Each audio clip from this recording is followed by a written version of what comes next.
Coronaviruses invade cells through so-called spike proteins.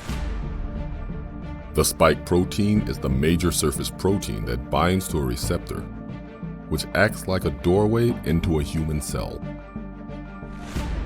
Once the spike protein and the surface of the human cell membrane fuse together, the genome of the virus is able to enter the human cell and begin infection.